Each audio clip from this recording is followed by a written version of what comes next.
U156 Hindi. अध्याय 1551, अध्याय 825, छोटी नदी का देवता। अंकल गु रुकें। मोहुआ तुरंत चिल्लाया। गु चांगहुआई ने नाव रोक दी, भ्रम में अपना सिर घुमाया और देखा कि मोहुआ नाव के किनारे झुककर अपना सिर पानी में डाले किसी अज्ञात चीज को देख रहा है। उसी समय मोहुआ ने अपनी आवाज धीमी की और धीरे से पुकारा, छोटी चांदी की मछली। मिस्टवाटर नदी का विस्तार जेड के समान था, जिसकी गहराई अदृश्य थी। थोड़ी देर बाद सतह पर चांदी की एक चमक चमक उठी और एक छोटी पतली मछली, जो लगभग अदृश्य थी, तैरकर ऊपर आ गई। परोपकारी, मैं यहाँ हूँ। उसने खुशी से अपनी पूंछ हिलाई। ये वास्तव में छोटी चांदी की मछली थी। मोहुआ के चेहरे पर खुशी की चमक आ गई। फिर उसने उलझन में पूछा, क्या तुम उस छोटे से मछली पकड़ने वाले गांव में नहीं थे? तुम यहाँ कैसे पहुंच गए? छोटी चांदी की मछली ने कुछ कहा, लेकिन उसकी आवाज इतनी धीमी थी कि उसे समझ पाना मुश्किल था। मोहुआ ने अपना सिर पानी की सतह के करीब झुकाया और तभी उसने छोटी सिल्वरफिश की धीमी आवाज सुनी। आपका धन्यवाद दाता, मेरे पास रहने के लिए एक मंदिर है, पेट भरने के लिए प्रसाद है और आत्मा को पोषित करने के लिए धूप है। अब मैं बहुत बेहतर हूँ। नदी देवता का अधिकार भी कुछ हद तक ठीक हो गया है, जिससे वह मिस्टवाटर नदी में विलीन हो गई है, लेकिन अधिकार अभी भी कमजोर है और गतिविधि की सीमा सीमित है। नदी का ये भाग छोटे मछली पकड़ने वाले गांव के पास है। छोटे से मछली पकड़ने वाले गांव में धूप का आनंद लेते समय मुझे आपकी उपस्थिति का आभास हुआ, इसलिए मैं आपको देखने के लिए तैरकर आया। छोटी रजत मछली मोहुआ के आगे पीछे पानी में तैर रही थी, कभी कभी पानी पर छप छप कर रही थी। वास्तव में वह अधिक जीवंत दिख रही थी। मोहुआ ने सिर हिलाया। तो यह ऐसा ही है। पास की मिस्टवाटर नदी के रास्ते जटिल और भ्रामक थे, उन पर चलना कठिन था, और उन्होंने यह उम्मीद नहीं की थी कि यह स्थान छोटे मछली पकड़ने वाले गांव के इतने करीब होगा। लेकिन इसके बारे में सोचने पर यह उचित प्रतीत हुआ। जल यम ने दुष्ट साधकों के समूह का नेतृत्व करते हुए यू परिवार के जल किले को नष्ट कर दिया, और उन्होंने छोटे मछली पकड़ने वाले गांव के पास एल्डर यू का भी पीछा किया। इसलिए जिस स्थान पर वे तैनात थे वह छोटे मछली पकड़ने वाले गांव से ज्यादा दूर नहीं होना चाहिए। जिया कैनोनिकल अधिकारी ने मोहुआ को नाव के किनारे पर झुके हुए देखा। उसका सिर पानी के करीब था और वह न जाने क्या बुदबुदा रहा था, और वह असमंजस में पूछे बिना नहीं रह सका। मोहुआ, तुम किससे बात कर रहे हो? क्योंकि उसकी दिव्य इंद्रिय दाओहुआ से नहीं गुजरी थी, वह छोटी चांदी की मछली को नहीं देख सकी। मोहुआ ने अपना सिर घुमाया, अपनी उंगली अपने होठों पर रखी जैसे कह रहा हो शश, और फुसफुसाया, बहन जिया, अपनी आवाज धीमी रखो, मैं छोटी नदी के देवता से बात कर रहा हूँ। छोटी रजत मछली की आवाज बहुत धीमी थी, थोड़ा सा भी शोर होता तो वह उसे सुन नहीं पाता। जिया कैनोनिकल अधिकारी, उसकी सोच क्षण भर के लिए भटक गई। वह समझ नहीं पाए कि मोहुआ क्या बात कर रहा था। कौन सा छोटा नदी देवता? जिया कैनोनिकल अधिकारी ने पानी की सतह पर नजर डाली, लेकिन वहां कुछ भी नहीं था। उसने भी भौहें चढ़ाकर मोहुआ की ओर देखा। एक बिल्कुल अच्छा बच्चा, अचानक इतना अजीब क्यों? दूसरी ओर गु चांगहुआई पहले से ही ऐसी चीजें देखने का आदी था। ऐसा ही है। गु चांगहुई की निगाहें थोड़ी संकुचित हो गईं। वह ये नहीं बता सका कि मोहुआ सच कह रहा था या उसने उन्हें बेवकूफ बनाने के लिए कोई बहाना बनाया था। मोहुआ के बारे में उनकी समझ के आधार पर दोनों परिदृश्य संभव थे। मोहुआ ऐसी बातें जानता था जो साधारण साधक नहीं जानते थे। वह ऐसी चीजें देख सकता था जो अन्य नहीं देख सकते थे, इसलिए गु चांगहुआई वास्तव में आश्चर्यचकित नहीं हुआ। यदि मोहुआ झूठ बोल रहा हो या कुछ बना रहा हो, तो भी उसे आश्चर्य नहीं होगा। मोहुआ निश्चित रूप से झूठ नहीं बोल रहा था। इस समय वह नाव के किनारे झुका और धीरे से पूछा, छोटी सिल्वरफिश, क्या तुम रास्ता जानती हो? छोटी रजत मछली ने सिर हिलाया, मैं आसपास के सभी जल को जानती हूँ। तो क्या तुम्हें पता है कि आसपास कोई जल डाकू है? जल डाकू क्या है? छोटी रजत मछली ने उत्सुकता से अपनी पूंछ हिलाई, क्या ये जलदानव है? नहीं। मोहुआ ने कुछ देर सोचा और जवाब दिया, यह एक इंसान है, और एक बुरा इंसान है, जिसके हाथों पर खूनी दाग हैं। मोहुआ के ऐसा कहने के बाद छोटी सिल्वरफिश उत्साहित हो गई और बार बार सिर हिलाया। कुछ लोग हैं, उनकी आभा गंदी है, संदिग्ध और गंदी दोनों, और वे हत्याओं से प्रेतवाधित हैं। वे एक साथ इकट्ठा होते हैं और मुझे गंदा होने का डर है, इसलिए मैं पास जाने की हिम्मत नहीं करता।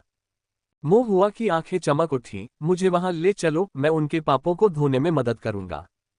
हम छोटी रजत मछली ने बार बार सिर हिलाया, मैं तुम्हें अभी वहां ले चलूंगी। यद्यपि वह ये नहीं जानता था कि पापों को कैसे शुद्ध किया जाए, किंतु चूंकि उपकारकर्ता ने आज्ञा दी थी, इसलिए वह स्वाभाविक रूप से उसका पालन करने को तैयार था। दानदाता की दया का बदला चुकाने का अवसर मिलना दुर्लभ है। छोटी चांदी की मछली काफी खुश थी। उसने अपनी छोटी पूंछ हिलाए और आगे तैरते हुए धीमी आवाज में कहा, दाता, जल्दी से मेरे पीछे आओ। मुंह हुआ ने सिर हिलाया, फिर उस दिशा की ओर इशारा किया जिस ओर छोटी सिल्वर फिश तैर रही थी, और गू चांगहुआई से कहा, अंकल गू, इस तरफ। गू चांगहुई एक पल के लिए चुप हो गया। मुंह हुआ ने तब कहा, छोटी नदी का देवता जल डाकुओं का ठिकाना जानता है, वो हमें रास्ता दिखाएगा। छोटी नदी का देवता। गू चांगहुआई ने अपना सिर घुमाया और खाली पानी की सतह पर नजर डाली और चुपचाप आह भरी। ठीक है, तो उम्मीद है ये बच्चा मजाक नहीं कर रहा होगा। गू चांगहुआई ने आदतन महुआ की बताई दिशा का अनुसरण किया और नाव को आगे बढ़ाया। जिया कैनोनिकल अधिकारी ने देखा लेकिन उसे रोका नहीं। हालांकि उसकी आंतरिक उलझन और गहरी हो गई और महुआ को देखने का उसका तरीका और भी उलझन भरा हो गया। छोटी चांदी की मछली अपने छोटे शरीर को हिलाते हुए पानी में आगे बढ़ रही थी। महुआ ने गू चांगहुई का मार्गदर्शन करने के लिए हल्की चांदी की चमक का अनुसरण किया। गू चांगहुआई ने नाव को खेया। जिया कैनोनिकल अधिकारी चुप रहा और केवल नाव के पानी को तोड़ने की आवाज, पतवार के नीचे पानी की बड़बड़ाहट सुनाई दे रही थी। छोटी चांदी की मछली नदी देवता थी, यद्यपि उसने अपने अधिकार का केवल एक छोटा सा हिस्सा ही पुनः प्राप्त किया था, फिर भी वह अपने क्षेत्र को असाधारण रूप से अच्छी तरह से जानती थी। मिस्टवाटर नदी को इससे बेहतर कोई नहीं जानता था, और स्वाभाविक रूप से इस मार्ग का नेतृत्व करने के लिए उनसे बेहतर कोई नहीं था। कुछ समय बीतने के बाद और वे पानी के एक नए हिस्से में प्रवेश कर गए। गू चांगहुआई और जिया कैनोनिकल अधिकारी को अचानक कुछ महसूस हुआ, उनके भाव बदल गए। उन्होंने अपनी दिव्य इंद्रियों को मुक्त किया, चारों ओर देखा, फिर आश्चर्य से एक दूसरे को देखने से खुद को नहीं रोक सके। उन्होंने वास्तव में इसे पा लिया था। इस बीच छोटी चांदी की मछली भी रुक गई और पीछे मुड़कर महुआ से कहने लगी, परोपकारी, हम यहाँ हैं। महुआ ने ऊपर देखा, उसके सामने एक विशाल नदी का किनारा था। नदी का किनारा जंगली घास से भरा हुआ था। छोटी नदी का देवता भाग 2। लेकिन महुआ जानता था कि यह कोई साधारण नदी तट नहीं है, बल्कि कई वर्षों से नदी में जमा हुई गाद से बना एक छोटा सा द्वीप है। आसपास के दलदल एक प्राकृतिक भूलभुलैया की तरह दिखते थे, जो इस द्वीप को अलग थलग कर रहे थे। छोटी रजत मछली के मार्गदर्शन के बिना अन्य बाहरी साधक इस द्वीप को कभी नहीं देख पाते। महुआ ने द्वीप को फिर से ध्यान से देखा। द्वीप के बाहरी इलाके जलीय पौधों से भरे हुए थे, जो उजाड़ और वीरान लग रहे थे, लेकिन महुआ द्वीप के भीतर कई किसानों की उपस्थिति महसूस कर सकता था। इन लोगों के पास खूनी और भयावह आभा थी, स्पष्टतः ये लोग पुण्यात्मा नहीं थे। इसके अलावा वहां संरचनाओं की आभा थी। द्वीप के निकट बिना किसी आश्चर्य के अनेक संरचनाएं स्थापित की गई थीं, जिनमें चेतावनी, जाल तथा अनेक जल एवं पृथ्वी रक्षात्मक संरचनाएं शामिल थीं। पानी के डाकुओं के एक समूह द्वारा संरचनाएं स्थापित करने की संभावना नहीं है, इसलिए ये संरचनाएं उनके लिए गुईजल संप्रदाय द्वारा स्थापित की जानी चाहिए थीं। महुआ ने भौहें चढ़ाईं और फिर मुड़कर पूछा, अब जब पानी के डाकू मिल गए हैं, तो हमें क्या करना चाहिए? जिया कैनोनिकल अधिकारी ने एक पल के लिए सोचा, गू चांगहुआई की ओर देखा और धीरे से कहा, जानकारी के अनुसार जल डाकुओं के इस समूह में कोई गोल्डन कोर नहीं है। क्या हम दोनों मिलकर उन्हें पकड़ने की कोशिश करें? गू चांगहुआई ने एक पल सोचा, अपना सिर हिलाया और कहा, हम उन्हें पकड़ नहीं सकते। ये द्वितीय श्रेणी की राज्य सीमा है, एक छोटा सा क्षेत्र उन महान प्रांत सीमाओं के विपरीत जहां आपके ताओवादी राज्य में खेती के लिए किसी आरक्षण की आवश्यकता नहीं है। द्वितीय श्रेणी की राज्य सीमा में स्वर्णकोर क्षेत्र के मैच के लिए थोड़ी सी भी उपेक्षा किए बिना अपनी साधना का कठोर दमन आवश्यक है। क्या आपके पास दूसरों को शामिल करने के लिए अपनी साधना को दबाने का अनुभव है? गू चांगहुआई ने पूछा। जिया कैनोनिकल अधिकारी दंग रह गया, भौहें चढ़ लीं और कुछ अनिच्छा से जवाब दिया, नहीं। बस यही है, गू चांगहुआई ने कहा, साधना को दबाना बाधा है। कोई अपनी साधना शक्ति का अधिक उपयोग नहीं कर सकता, जिससे जल डाकुओं के इस समूह को पकड़ना असंभव हो जाता है, और यदि लापरवाही बरती जाए तो उनके जाल में फंसने का खतरा रहता है। गोल्डन कोर दमन फाउंडेशन स्थापना तब होती है जब अप्रतिबंधित होता है। जब वास्तव में लड़ाई की बात आती है तो हर पहलू पर विचार किया जाना चाहिए, जिससे परिणाम अप्रत्याशित हो जाता है। इसके अलावा जल यम उतना सरल नहीं है जितना आप सोचते हैं। ये व्यक्ति कोई साधारण फाउंडेशन प्रतिष्ठान नहीं है, उसकी क्षमताएं रहस्यमय और अप्रत्याशित हैं। साधना में निपुणता के बिना उसे निरोधक विधि से पकड़ना कोई आसान काम नहीं है।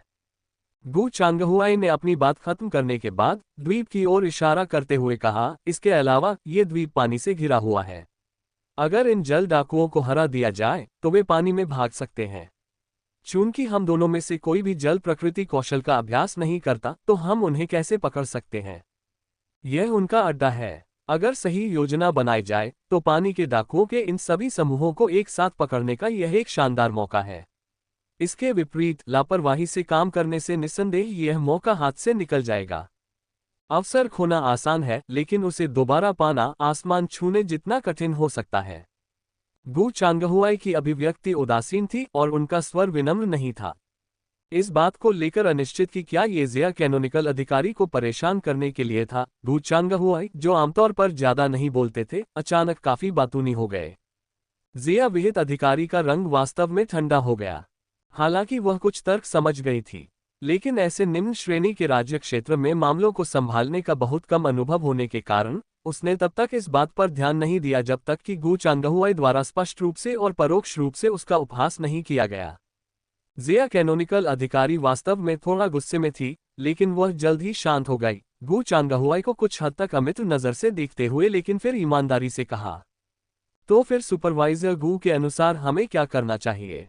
उसका स्वर शांत था, उसमें कोई अन्य भावना नहीं थी, वह पूरी तरह जिज्ञासु था। गु चांगहुआई की आंखें थोड़ी आश्चर्य से झिझकीं और एक क्षण की चुप्पी के बाद उनका स्वर अनजाने में कोमल हो गया। सबसे पहले हमें दुश्मन पर नजर रखनी चाहिए, उनकी संख्या का पता लगाना चाहिए, ये पुष्टि करनी चाहिए कि क्या कोई गोल्डन कोर है, और अपनी सेनाओं को जुटाने और उचित योजना बनाने के लिए लौटने से पहले स्थानीय इलाके की पूरी तरह से पुष्टि करनी चाहिए। क्षण जितना अधिक महत्वपूर्ण होगा, हमें योग्यता के पीछे उतना ही कम भागना चाहिए। ज़िया कैनोनिकल अधिकारी की आंखें हल्की सी चमक उठीं, उन्होंने गु चांगहुआई की ओर देखा और थोड़ा सिर हिलाया। मुंह हुआ एक तरफ खड़ा था, बारी बारी से गु चांगहुआई और ज़िया कैनोनिकल अधिकारी को देख रहा था और सहमति में सिर हिला रहा था। चर्चा के बाद विशिष्ट सर्वेक्षण का समय आ गया।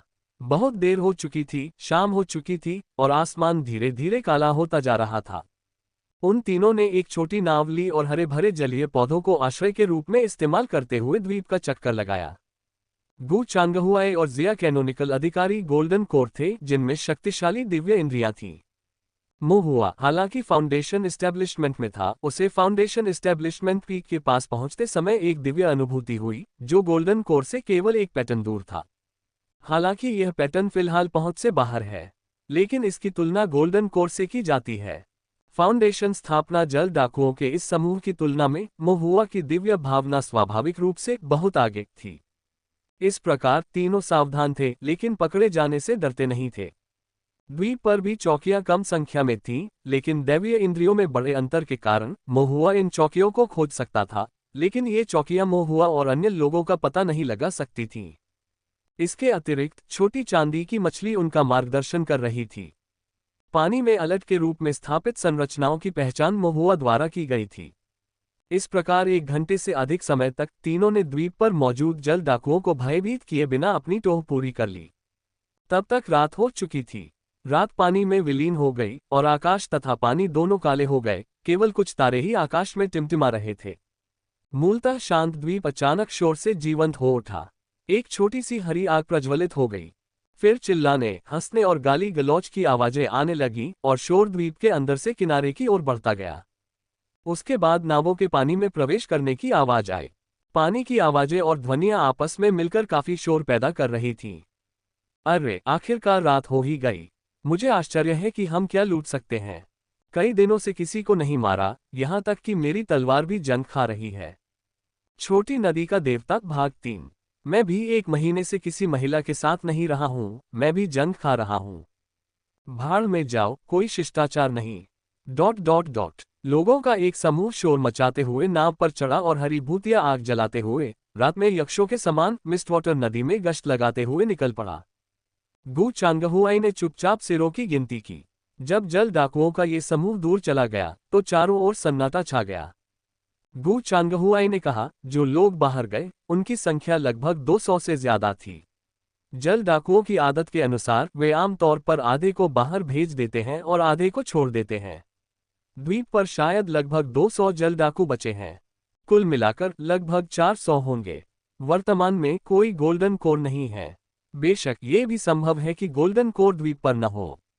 इस बीच मोहुआ ने द्वीप की संरचना का स्थलाकृतिक मानचित्र लगभग पूरा कर लिया था। क्या अब हमें वापस चलना चाहिए? गु चांगहुआई ने एक पल सोचा, फिर अपना सिर हिलाया और कहा, जल्दी मत करो, चलो सुबह होने तक इंतजार करते हैं। पानी के डाकुओं का ये समूह मिस्टवाटर नदी में घूम रहा है। अगर हम अभी बाहर निकलते हैं तो हम आसानी से उनसे टकरा जाएंगे। उस समय हत्या करना कोई विकल्प नहीं है, नहीं हत्या न करना। उनको मारने से दुश्मन सतर्क हो जाएगा। इन जल डाकुओं की प्रकृति ऐसी है कि यदि उन्हें मारा न जाए तो वे आसानी से हार नहीं मानेंगे। इस प्रकार तीनों छोटी नाव पर प्रतीक्षा करने लगे। गु चांगहुआई और जिया कैनोनिकल अधिकारी ने बारी बारी से निगरानी रखी। दूसरी ओर मोहुआ ने एक छोटा कंबल निकाला और उसे कसकर लपेट लिया और केबिन में लेटकर सो गया, अपनी दिव्य भावना को चेतना के सागर में डुबो दिया तथा ताओवादी स्तंभ पर निर्माण का अभ्यास करने लगा। संरचनाओं का दांव निरंतर प्रयास पर जोर देता है, इसलिए परिश्रम आवश्यक है। जब तक अत्यंत आवश्यक न हो, किसी भी चीज से फॉर्मेशन के अभ्यास में बाधा नहीं आनी चाहिए। जहां तक सुरक्षा संबंधी मुद्दों का प्रश्न है, द्वितीय श्रेणी राज्य सीमा पर 2 गोल्डन कोर रियल्म पर्यवेक्षकों के अंगरक्षक के रूप में कार्य करने के कारण मोहुआ काफी सहज था। गु चांगहुआई और जिया कैनोनिकल अधिकारी ने सतर्कता के साथ मिस्टवाटर नदी को देखा, फिर अपना सिर घुमाया और देखा कि मोहुआ केबिन में एक छोटी बिल्ली की तरह शांति से सो रही थी, जिससे दोनों ने आह भरी।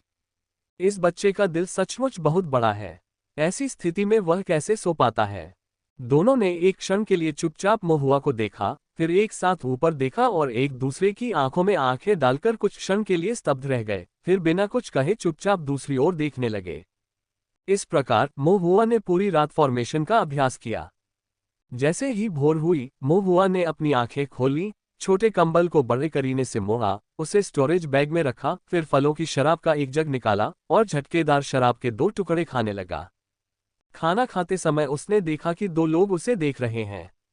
मोहुआ ने एक और मुट्ठी भर झटकेदार चीज पकड़ी, उसे आगे बढ़ाया और कहा, अंकल गु, सिस्टर जिया, क्या आप कुछ लेंगे? आगे बढ़ो और खाओ। दोनों की अभिव्यक्तियां जटिल थीं। ओह, मोहुआ ने जोर नहीं दिया।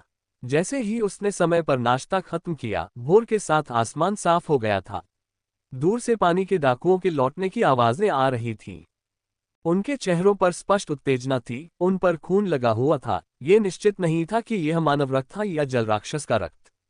दर्जनों नावें लूट के सामान से लदी हुई वापस लौटी। कुछ लोग रक्त से सने जल राक्षस शवों को ले जा रहे थे। अन्य नावें भारी मात्रा में लदी हुई थीं, जिनमें सोने से जड़े भंडारण बक्से भरे हुए थे, जो ऐसा प्रतीत होता था कि व्यापारी जहाजों से लूटे गए थे। कई अन्य नावों पर पुरुषों और महिलाओं की ताज़ा लाशें पड़ी थीं, जो मरी हुई मछलियों की तरह एक साथ रखी हुई थीं, जिनका उद्देश्य अज्ञात था। जिया कैनोनिकल अधिकारी पीला पड़ गया, उसकी निगाहें बर्फीली थीं, उसकी आंखों में हत्या का इरादा झलक रहा था। गु चांगहुआई ने चुपचाप उसकी ओर देखा और धीरे से कहा, आवेग में आकर ऐसा मत करो। जिया कैनोनिकल अधिकारी ने कोई प्रतिक्रिया नहीं दी, लेकिन उसकी उंगलियां कसकर पकड़ने से सफेद हो गईं। इस प्रकार नदी की घास की आड़ में मोहुआ और अन्य लोग चुपचाप पानी के डाकुओं को द्वीप पर लौटते हुए देखते रहे। वे कुछ हद तक असंतुष्ट लग रहे थे। फिर से भोर, लानत है, अभी तक संतुष्ट नहीं हूं। मैंने शायद ही कुछ किया। लानत है ताओवादी दरबार के कुत्तों पर, अच्छा होगा जब वे सब मर जाएं ताकि हमें इस तरह छिपना न पड़े। या यदि सूर्य न हो और सभी 12 घंटे रात के हों, तो चिंता की कोई बात नहीं होगी। अरे सूरज, ये फिर से ऊपर आ गया है। मोहुआ ने भी उतनी ही ठंडी आंखों से पानी के लुटेरों को देखा और चुपचाप सोचा, चिंता मत करो, जल्द ही तुम सुबह का सूरज फिर नहीं देख पाओगे। ... जल डाकुओं के द्वीप में प्रवेश करने के बाद मोहुआ और अन्य लोगों ने कुछ देर तक प्रतीक्षा की और आसपास कोई हलचल न देखकर चुपचाप नाव चलाकर चले गए। छोटी चांदी की मछली ने रास्ता दिखाया और मोहुआ तथा अन्य लोगों को सुरक्षित रूप से किनारे तक पहुंचाया। जैसे ही उसने ठोस जमीन पर कदम रखा, अपने पैरों के नीचे की जमीन को महसूस करते हुए मोहुआ का दिल अप्रत्याशित रूप से अधिक सहज महसूस करने लगा। उसने अपना सिर घुमाया, किनारे पर पहुंचा और नदी के किनारे छोटी चांदी की मछली की ओर हाथ हिलाते हुए कहा, इस बार शुक्रिया, जल्दी वापस चले जाना, अगली बार जब मैं आऊंगा तो तुम्हारे लिए कुछ स्वादिष्ट लाऊंगा। छोटी रजत मछली ने प्रसन्नतापूर्वक 2 बार घूमकर कहा अलविदा दानदाता, और एक रजत प्रकाश में परिवर्तित होकर मिस्टवाटर नदी की गहराई में तैरती हुई, लहरों के साथ मिलती हुई, बिना किसी निशान के गायब हो गई। गू चांगहुआई ने मोहुआ की निगाहों का अनुसरण किया, कुछ भी नहीं देख पाया, भौहें चढ़ा ली और पूछने से खुद को नहीं रोक सका। क्या आप नदी देवता से बात कर रहे थे? ऐसा क्यों लग रहा है जैसे आप किसी पालतू जानवर से बात कर रहे हो? मोहुआ ने उत्तर दिया, नदी देवता के साथ मेरे अच्छे संबंध हैं। इसके अलावा अंकल गू, आपके शब्द नदी देवता के प्रति अनादरपूर्ण हैं। अगली बार जब आप नाव पर हो तो सावधान रहें, नदी देवता उसे पलट सकते हैं। गू चांगहुआई ने कुछ असहाय भाव से अपना सिर हिलाया। बाद में वे किंगजो शहर लौट आए और गू परिवार के चाय घर के एक निजी कमरे में मामलों पर चर्चा की। लौटने के बाद से जिया कैनोनिकल अधिकारी के चेहरे पर एक अप्रिय भाव था, उसकी निगाहें बर्फीली थीं और उसने ठंडे स्वर में कहा, एक भी डाकू किसान को नहीं बख्शा जाना चाहिए, और वह जल यम भी मृत्यु के योग्य है। मैं अभी लोगों को इकट्ठा करूंगा और 3 दिनों के भीतर इन बदमाशों को पकड़ लूंगा। गू चांगहुआई ने इस बार कोई आपत्ति न जताते हुए उसे केवल याद दिलाया, यद्यपि आपका जिया परिवार एक महान परिवार है, लेकिन यहाँ कियान लनिंग राज्य सीमा है और 3 दिन पर्याप्त नहीं हो सकते हैं, और जल्दबाजी में लोगों को इकट्ठा करना कुछ विश्वसनीय नहीं हो सकते हैं। गू चांगहुआई की निगाहें थोड़ी केंद्रित थीं। जिया कैनोनिकल अधिकारी ने उत्तर दिया, कोई समस्या नहीं, जनशक्ति मुझ पर छोड़ दो। उसके आत्मविश्वास से भरे शांत व्यवहार को देखकर गू चांगहुआई ने कुछ और नहीं कहा। इसके अलावा गठन के विषय में गू चांगहुआई ने आगे कहा, इसे किसी को भी सचेत किए बिना द्वीप की संरचना से सावधानीपूर्वक अलग कर दिया जाना चाहिए। इसके अलावा पानी के डाकुओं को फंसाने के लिए द्वीप के चारों ओर संरचनाएं स्थापित करना बेहतर होगा। अन्यथा मिश्रित युद्ध के समय डाकू सभी दिशाओं में भाग सकते हैं और हम उन सभी को संभाल नहीं पाएंगे और संभवतः कुछ बच निकलेंगे। यदि अन्य जल डाकू भाग जाएं, तो कोई समस्या नहीं है, लेकिन यदि जल यम भाग जाए तो सब कुछ व्यर्थ हो जाएगा। जिया कैनोनिकल अधिकारी ने एक पल के लिए सोचा और भौहें चढ़ाते हुए कहा, यह इतना आसान नहीं हो सकता। मैंने पहले भी इस द्वीप के भूभाग का अवलोकन किया है, ये बंजर और कच्चा लगता है, लेकिन इसमें 8 त्रिग्रामों का एक लेआउट मौजूद है। इसकी अंतर्निहित संरचना 8 द्वारों में विभाजित है। ये 8 द्वार रक्षा के लिए नहीं बल्कि भागने के लिए हैं।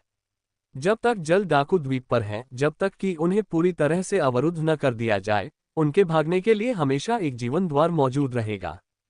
आप इस संरचना को तोड़ने या इसे अवरुद्ध करने की योजना कैसे बना रहे हैं? जिया कैनोनिकल अधिकारी ने गू चांगहुआई की ओर रुख किया। गू चांगहुआई चुप हो गया। वह कैसे जान सकता था कि संरचना को कैसे तोड़ा जाए या उसे कैसे अवरुद्ध किया जाए?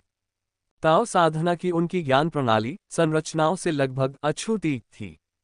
बेशक पूरी तरह से अछूता नहीं, वह अभी भी अधिकांश साधकों द्वारा आमतौर पर इस्तेमाल की जाने वाली संरचनाओं को पहचान सकता था और संरचनाओं के कुछ बुनियादी सिद्धांतों को जानता था। अतीत में उन्हें लगता था कि वे फॉर्मेशंस के बारे में थोड़ा बहुत जानते हैं, लेकिन ये सब अतीत की बात है। गू चांगहुई ने चुपचाप मोहुआ की ओर देखा। मोहुआ ने गू चांगहुआई की मदद की गुहार स्वीकार कर ली और सिर हिलाते हुए कहा, बहन जिया, निश्चिंत रहें, फॉर्मेशन का मामला मुझ पर छोड़ दें। 8 त्रिग्राम और 8 द्वार, इसे आप पर छोड़ दें। जिया कैनोनिकल अधिकारी ने मोहुआ को संदेह भरे भाव से देखा और खुद को रोक नहीं सका, लेकिन कहा, आप भी एक फॉर्मेशन मास्टर हैं। क्या मैं ऐसा नहीं दिखता? मोहुआ ने जवाब दिया। जिया कैनोनिकल अधिकारी ने एक पल के लिए मोहुआ की जांच की और अपना सिर थोड़ा हिलाया। मोहुआ वास्तव में बहुत युवा था। एक सच्चा निपुण फॉर्मेशन मास्टर, भले ही उसके सिर पर सफेद बाल न हो, वह अधिकतर मध्यम आयु का ही होगा। कुछ युवा प्रतिभावान खिलाड़ी यद्यपि कम उम्र में ही उल्लेखनीय उपलब्धियां हासिल कर लेते हैं, लेकिन अक्सर उनके पास अनुभव अपर्याप्त होता है। व्यावहारिक अनुभव के अभाव में वे केवल कागज पर ही रणनीतियों के बारे में बात कर सकते हैं। ताओवादी न्यायालय में संरचनाओं से संबंधित मामलों में शामिल समस्याएं वास्तविक दुनिया के मुद्दे हैं। उनके साथ काम करते समय अनुभव अक्सर प्रतिभा से अधिक महत्वपूर्ण होता है। इस बार जो संरचना सामने आई वह काफी जटिल थी, द्वीप के साथ एकीकृत थी, जिसमें कई साधकों के आक्रामक और रक्षात्मक प्रयास शामिल थे, जिसके लिए और भी अधिक समृद्ध संरचना अनुभव और अंतर्दृष्टि की आवश्यकता थी। मोहुआ के लिए जिया कैनोनिकल अधिकारी ने मोहुआ को देखा और भौहें चढ़ाईं। यदि उन्होंने स्वयं यह न कहा होता कि वे एक फॉर्मेशन मास्टर हैं, तो अन्य लोग कभी इसका अनुमान नहीं लगा पाते। इसके अलावा फाउंडेशन बिल्डिंग मिडिल स्टेज पर भी कुछ निर्माण प्रतिभा के साथ वह अधिक से अधिक कुछ प्राथमिक द्वितीय श्रेणी 12 से 13 पैटर्न की संरचनाएं बना सकते थे। ऐसी संरचनाओं से कोई खास फायदा नहीं होगा। और इसके अलावा जिया कैनोनिकल अधिकारी ने आह भरी सरणी संरचना पानी के समुद्री डाकुओं को पकड़ना संरचना बनाने में सक्षम होने जितना सरल नहीं है। अभी जो स्थिति है उसे देखते हुए हमें संरचनाओं के अनुरूप संरचना मीडिया के एक बैच को अनुकूलित करने की भी आवश्यकता हो सकती है। मोहुआ की आंखें चमक उठी। मेरे पास भी एक तरीका है। आप? जिया कैनोनिकल अधिकारी ने भौहें चढ़ाईं। क्या आप एक ढीले किसान नहीं हैं? हाँ, मोहुआ ने सिर हिलाया, लेकिन मैं काफी अच्छी तरह से जुड़ा हुआ हूँ, कुछ और लोगों को जानता हूँ, और उनमें से एक तीसरे दर्जे का आर्टिफैक्ट रिफाइनर है। जिया कैनोनिकल अधिकारी चुप हो गया, गू चांगहुआ की ओर देखा और पाया कि वह शांति से चाय की चुस्कियां ले रहा था। उसके व्यवहार से मोहुआ की बात पुष्ट होती दिख रही थी, जिससे वह हैरान रह गई। गू चांगहुआ का स्वभाव खराब था, वह एकांतप्रिय स्वभाव का था और उसके शब्द विशेष रूप से कठोर थे। फिर भी अब मोहुआ की बात पर उन्हें कोई आपत्ति नहीं थी। इससे ये संकेत मिलता है कि उन्हें मोहुआ की क्षमताओं पर पूरा भरोसा था, कम से कम संरचनाओं के मामले में। जिया कैनोनिकल अधिकारी उलझन में था। फाउंडेशन बिल्डिंग मिडिल स्टेज में एक छोटे साधक के रूप में उसके पास किस प्रकार की निर्माण क्षमताएं हो सकती हैं, जिससे वह गू चांगहुई, एक स्वर्णकोर साधक जो एक पारिवारिक पृष्ठभूमि से है और 5वीं श्रेणी के ताओवादी न्यायालय में एक न्यायालय अधिकारी के रूप में सेवा कर रहा है, से ऐसा विश्वास अर्जित कर सके। जिया कैनोनिकल अधिकारी मोहुआ के साथ सहमत होना चाहता था कि क्या उसके पास वास्तव में ऐसी संरचना शक्ति है। लेकिन यह मामला बहुत महत्वपूर्ण था। यदि कोई गड़बड़ हो जाती तो वह वापस आकर अपने चाचा को ये बात नहीं समझा पाती। उसकी झिझक भरी अभिव्यक्ति देखकर मोहुआ समझ गया और कुछ सोचने के बाद बोला, सिस्टर जिया, क्या मैं पहले फॉर्मेशन डायग्राम तैयार करने में थोड़ा समय लगाऊं और उसे आपको देखने के लिए भेज दूं? अगर आपको ठीक लगे तो मैं फॉर्मेशन मीडिया को कस्टमाइज करने, फॉर्मेशन को व्यवस्थित करने और स्थापित करने का काम शुरू कर सकती हूँ। यह है। जिया कैनोनिकल अधिकारी ने क्षण भर सोचा और सिर हिलाया। काम हो सकता है, हालांकि इसमें ज्यादा समय नहीं लगेगा। एक दिन मैं इसे कल तक तुम्हें भेज दूंगा, मोहुआ ने आत्मविश्वास से प्रतिज्ञा की। एक दिन। जिया कैनोनिकल अधिकारी आश्चर्यचकित हो गया। कुछ संदेह हुआ, क्या ये बहुत जल्दबाजी नहीं है? एक दिन काफी है, मोहुआ ने आश्वस्त करने का प्रयास किया। जल यम को पकड़ना भी उनके लिए एक बड़ी घटना थी और वह इसे दूसरों पर छोड़ने में सहज नहीं थे। तभी जिया कैनोनिकल अधिकारी ने धीरे से सिर हिलाया। ठीक है, चलो तुम्हारा फॉर्मेशन डायग्राम तैयार होने के बाद देखते हैं। उसने कुछ छूट रखी, वास्तव में सहमत नहीं थी। मोहुआ को कोई आपत्ति नहीं थी, लेकिन कुछ याद आने पर उसने कहा, एक और मुद्दा भी है। आध्यात्मिक उपकरणों को अनुकूलित करने के लिए काफी मात्रा में स्पिरिट स्टोन्स की आवश्यकता हो सकती है। जिया कैनोनिकल अधिकारी ने कहा, ताओवादी न्यायालय प्रतिपूर्ति करेगा। मोहुआ की अभिव्यक्ति एक मुस्कान के साथ चमक उठी। बहुत बढ़िया। उन्होंने वहां मास्टर गू के लिए भी बड़ी संख्या में ऑर्डर प्राप्त किए थे। बिना और अधिक समय बर्बाद किए मोहुआ ने उनका अभिवादन किया और पानी के समुद्री डाकुओं के खिलाफ शिकार के लिए संरचना आरेख तैयार करने के लिए ताइक्सू गेट पर लौट आया। जिया कैनोनिकल अधिकारी ने मोहुआ के प्रस्थान की आकृति को देखा, गू चांगहुआ की ओर मुड़ा और पूछा, क्या आप सचमुच आश्वस्त हैं कि गठन का मामला मोहुआ पर छोड़ दिया गया है? गू चांगहुई ने अपनी भौहें थोड़ी सी ऊपर उठाईं। क्यों नहीं? यदि मैं संरचनाएं नहीं बना सकता तो मैं उसे छोड़कर किसे काम सौंपूं? फिर भी ऐसे शब्द जो मोहुआ की प्रतिष्ठा को कम कर दें और उसकी अपनी कठिनाइयों को बढ़ा दें, वह नहीं बोलेगा। क्या आपके जिया परिवार के पास कियानिक्स्यू राज्य सीमा में कोई विश्वसनीय फॉर्मेशन मास्टर्स है? गू चांगहुआई ने पूछा। जिया कैनोनिकल अधिकारी ने सिर हिलाया। हाँ, हमारे जिया परिवार का अपना फॉर्मेशन मास्टर।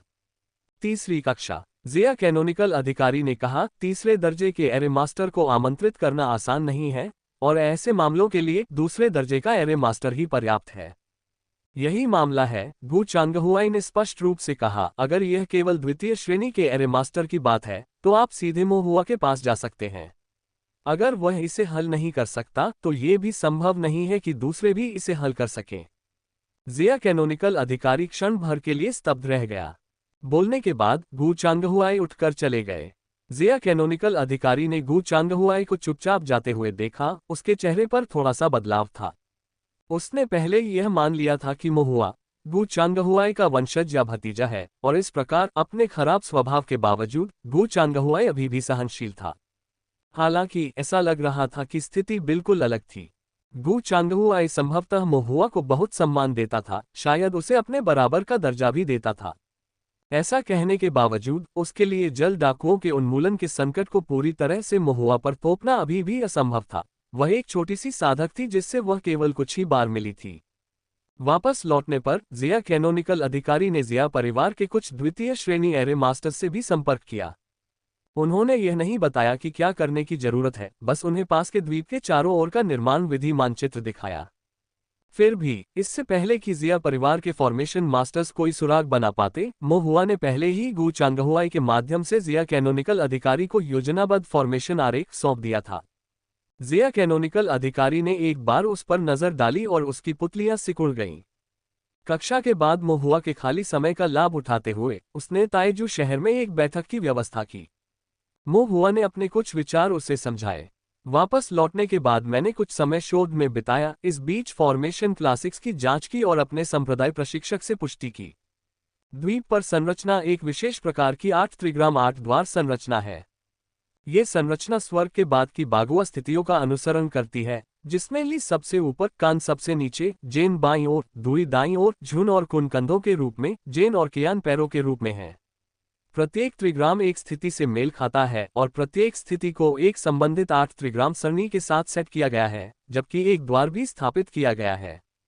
इस संरचना के साथ एक अवरोध का निर्माण होता है जो रक्षा, फंसाने और भागने के कार्यों को जोड़ता है। यदि दुश्मन अंदर प्रवेश नहीं कर पाता है तो इन संरचनाओं का उपयोग रक्षा के लिए किया जाता है।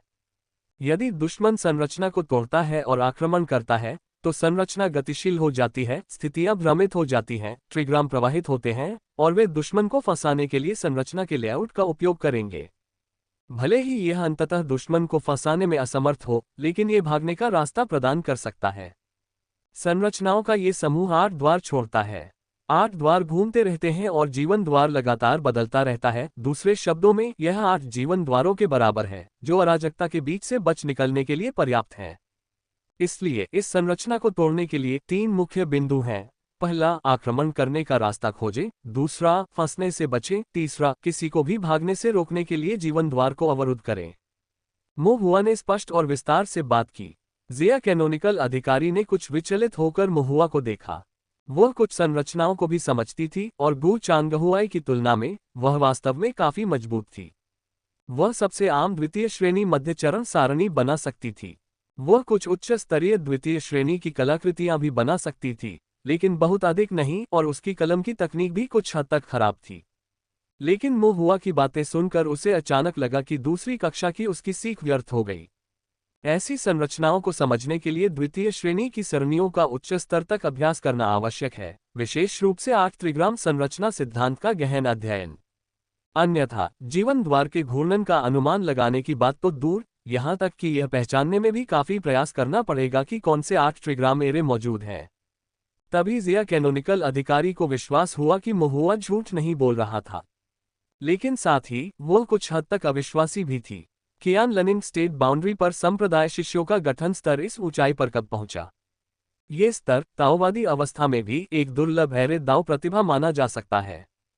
यहाँ तक कि आदरणीय और सुप्रतिष्ठित जिया परिवार में भी इस आयु में गठन की समझ के इस स्तर तक पहुंचने वाले शिष्य बहुत कम थे। जिया कैनोनिकल अधिकारी एक पल के लिए चकित हो गया और फिर आह भरी। वह पीछे मुड़ी, मोहुआ की ओर गंभीरता से देखा और सिर हिलाते हुए बोली, ठीक है, निर्माण का काम आपको सौंपा गया है, लेकिन जहां तक अनुकूलित आध्यात्मिक उपकरणों के ऑर्डर का सवाल है तो केवल 3 दिन है। क्या आप समय पर आएंगे? मोहुआ ने उत्तर दिया, समय थोड़ा कम है, लेकिन मैं काम चला लूंगा। जिया कैनोनिकल अधिकारी ने सिर हिलाया, मैं कर्मियों को जुटाऊंगा। अगर आपको कोई समस्या नहीं है तो हम 3 दिनों में कार्रवाई करेंगे। ठीक है, मोहुआ ने सिर हिलाया। ... बाद में मोहुआ ने जिया कैनोनिकल अधिकारी के साथ कुछ गठन विवरणों पर चर्चा की, फिर संप्रदाय में लौट आए। संप्रदाय में वापस लौटने के बाद सबसे पहला काम जो उन्होंने किया वह था एल्डर मास्टर जून से छुट्टी का अनुरोध करना। एल्डर मास्टर जून को कुछ पता लग रहा था। उन्होंने ज्यादा पूछताछ नहीं की, केवल मोहुआ को निर्देश दिया, सुरक्षित रहो, जोखिम मत लो। समझ गया गुरुजी, मोहुआ ने उत्तर दिया। इस बार वह सिर्फ ताओवादी दरबार का अनुसरण कर रहा था, उसे स्वयं जोखिम उठाने की आवश्यकता नहीं थी। छुट्टी लेने के बाद मोहुआ ने मास्टर गू को खोजने के लिए एकांत पर्वतीय शहर की यात्रा की। एक बड़ा ऑर्डर मिला है जिसके तहत कुछ लोहे की जंजीरों, जलजाल, जाल और आध्यात्मिक कलाकृतियों को 2 दिनों के भीतर यथासंभव परिष्कृत करने की आवश्यकता है। मोहुआ ने मास्टर गू को पहले ही सूचित कर दिया था, इसलिए मास्टर गू को आश्चर्य नहीं हुआ, केवल पूछा, बहुत जरूरी है? अत्यंत आवश्यक। ठीक है। मास्टर गू ने सिर हिलाया और तुरंत आदेश दिया, रिफाइनरी की दुकान में सभी लोग, आप जो काम कर रहे हैं उसे रोकें, युवा मास्टर के निर्देशों का पालन करें, आध्यात्मिक उपकरणों और निर्माण सामग्री के इस बैच को जल्दी से जल्दी लाने के लिए दिन रात काम करें। इन 2 दिनों तक आग नहीं बुझनी चाहिए और न ही भट्ठी खाली रहनी चाहिए। ऊंची कलाकृतियों को परिष्कृत करने वाले शिष्यों के एक समूह ने एक स्वर में उत्तर दिया। हाँ, मोहुआ उनकी रिफाइनरी की दुकान के लिए बहुत मददगार रहा था। यदि मोहुआ उनके लिए शोधन मार्ग नहीं लेकर आया होता तो वे अभी भी पहले की तरह संघर्ष कर रहे होते, कोई काम नहीं कर पाते, मुश्किल से भोजन जुटा पाते। अब वे हर दिन व्यस्त रहते थे, उनके हाथ आर्थिक रूप से अधिक सुरक्षित थे, वे कभी कभी अच्छे भोजन का आनंद ले सकते थे और यह सब मोहुआ की बदौलत था।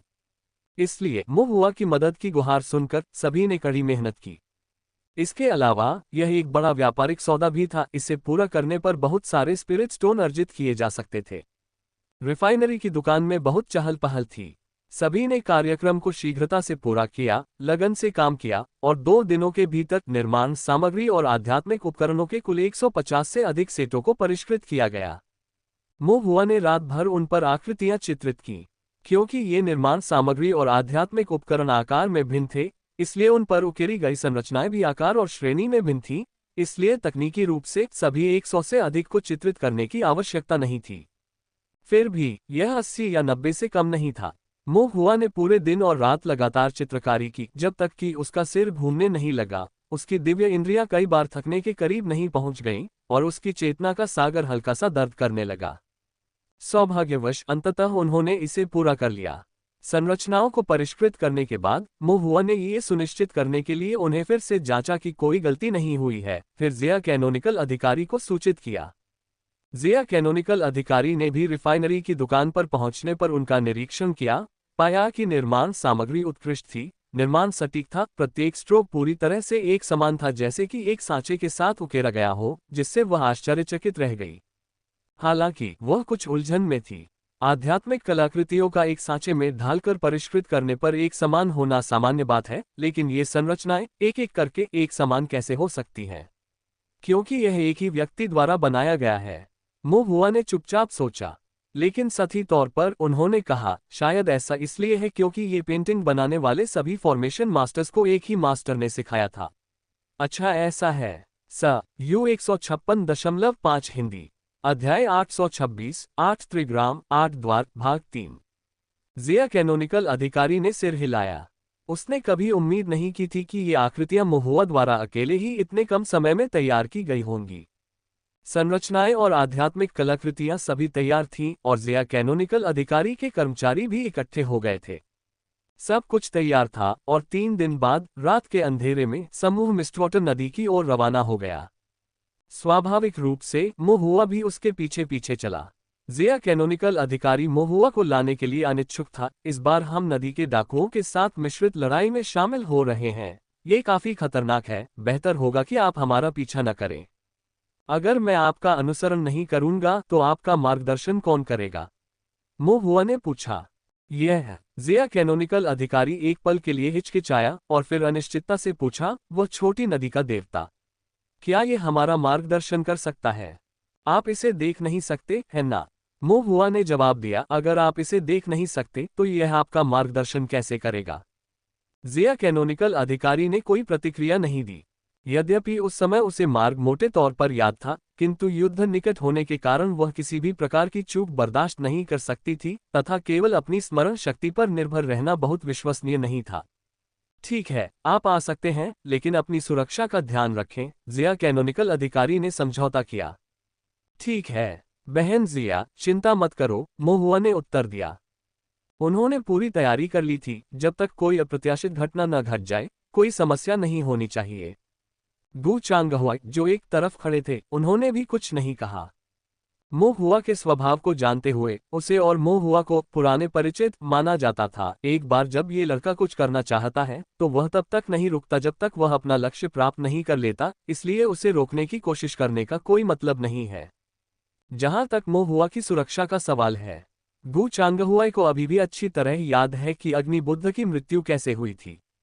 एक बार जब सब कुछ व्यवस्थित हो गया तो समूह रात भर यात्रा करता हुआ मिस्टवाटर नदी के किनारे एक सुनसान नौक पर पहुंचा। कुछ ही देर में एक के बाद एक किसानों की टोलियां वहां पहुंच गईं। उन्होंने काले कपड़े और मुखौटे पहने हुए अंधेरे में घुल मिल गए, उनके कदम स्थिर थे और अलग अलग समूहों में नौक पर पहुंचने के बाद उन्होंने जिया कैनोनिकल अधिकारी को सलामी दी। ये जिया परिवार के किसान थे। अपनी गतिविधियों को छिपाने के लिए उन्होंने एक साथ कार्रवाई नहीं की, बल्कि पहले बिखर गए तथा रात होने के बाद अलग अलग समूहों में नौक पर एकत्र हुए। थोड़ी देर बाद काफी संख्या में किसान पास में एकत्र हो गए। उनकी संख्या लगभग 300 से अधिक थी। उनमें से लगभग 200 लोग जिया परिवार के थे। शेष 100 से कम लोग गू परिवार से थे। बिना किसी अपवाद के इन व्यक्तियों में जल गुण आध्यात्मिक जड़ें थीं और वे जल प्रकृति कौशल और ताओवादी कौशल में कुशल थे तथा जल पर एक निश्चित नियंत्रण रखते थे। लोगों को ढूंढना कठिन नहीं था, लेकिन विशेष रूप से जल आत्मा जड़ों और पानी पर कुछ निपुणता वाले साधकों का चयन करना काफी चुनौतीपूर्ण था। गू परिवार में केवल लगभग 80 साधक ही थे जो नींव निर्माण के मानकों को पूरा करते थे। अन्य लोग या तो मानदंडों को पूरा नहीं कर पाए या उनके पास अन्य कार्य थे, इसलिए वे नहीं आ सके। इस मामले में जिया परिवार काफी मजबूत था। कियान लनिंग राज्य सीमा में होने के बावजूद जिया परिवार ने अपने नेटवर्क का लाभ उठाया और 200 से अधिक लोगों को इकट्ठा करने में कामयाब रहा, जिनमें से सभी के पास प्रभावशाली साधना स्तर और समृद्ध अनुभव था।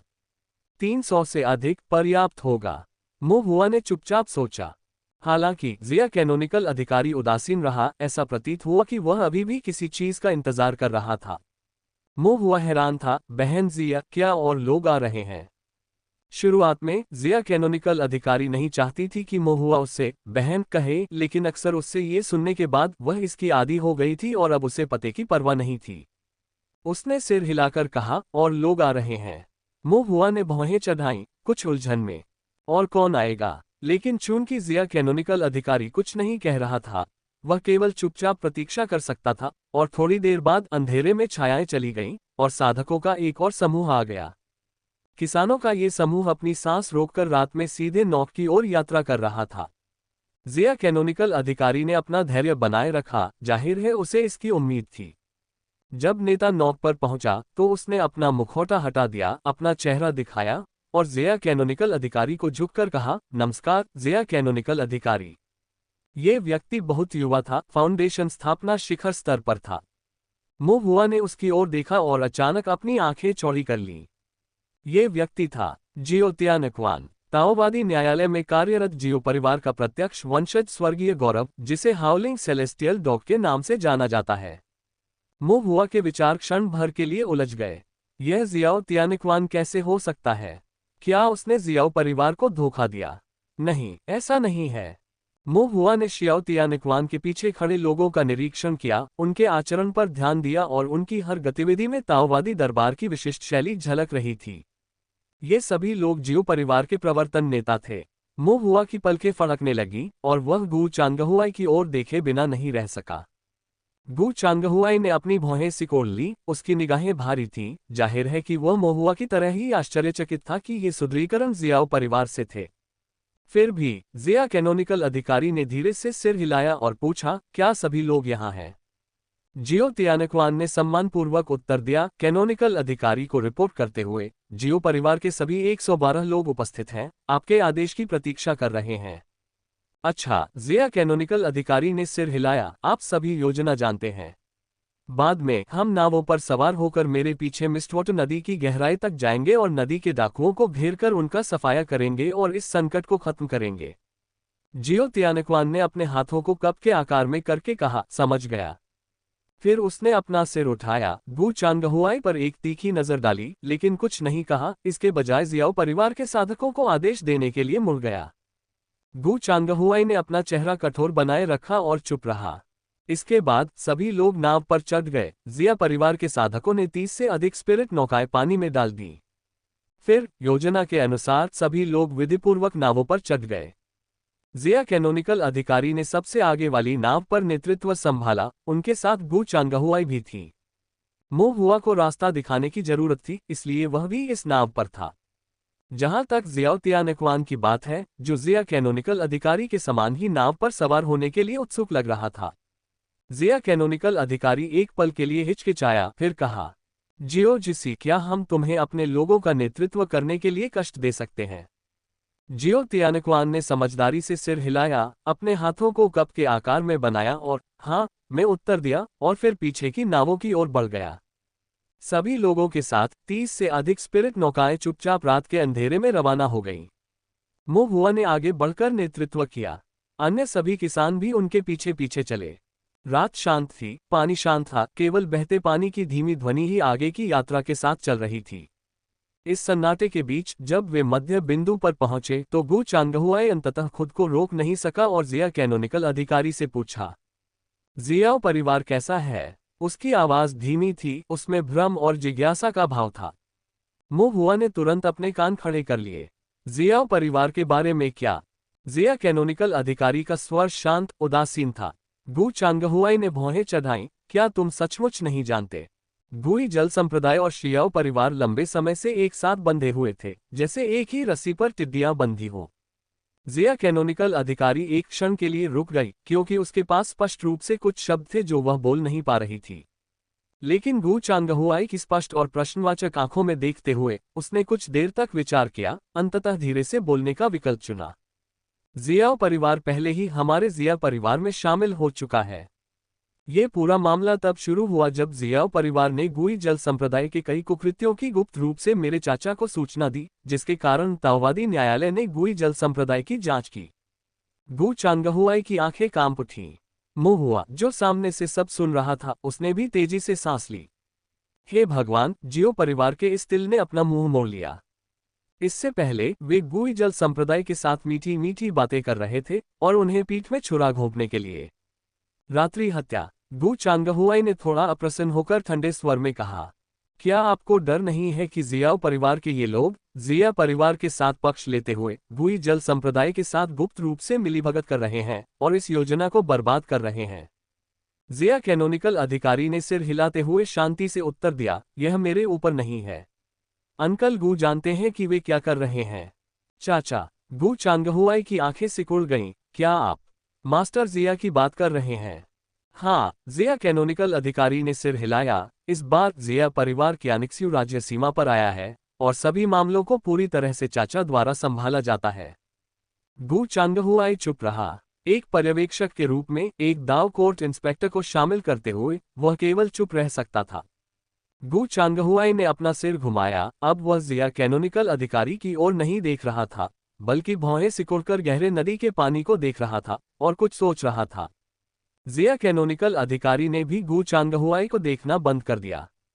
वह शांत दिख रही थी, सीधे सामने देख रही थी, उसकी निगाहें दृढ़ थीं। ऐसा लग रहा था कि दोनों के बीच झगड़ा हो गया है और वे एक दूसरे की ओर देखने से भी इनकार कर रहे हैं। मो हुआ ने हल्की सी आह भरी, लेकिन साथ ही वह चुपचाप विचार भी कर रहा था। मास्टर जिया, ये पृथ्वी पर कौन है? इंस्पेक्टर। ऐसा लगता है कि उनका दर्जा एक सुपरवाइजर से भी ऊंचा होना चाहिए, जो अंकल गु को दबा सके। उनकी साधना कम से कम पंथ परिवर्तन वाली होनी चाहिए और ऐसा लगता है कि उनका अधिकार भी बहुत बड़ा है। इस मास्टर जिया ने जियाओ परिवार से खुफिया जानकारी प्राप्त की और 10,000 राक्षसों की घाटी में हुई घटना को बहाने के रूप में इस्तेमाल करते हुए कियानलनिंग स्टेट बाउंड्री पर विद्वानों के माहौल की कमी का हवाला देते हुए क्यानिक्स्यू स्टेट बाउंड्री के ताओवादी न्यायालय में अपना प्रभाव बढ़ाया। पहला कदम गुई जल संप्रदाय की जांच करना है।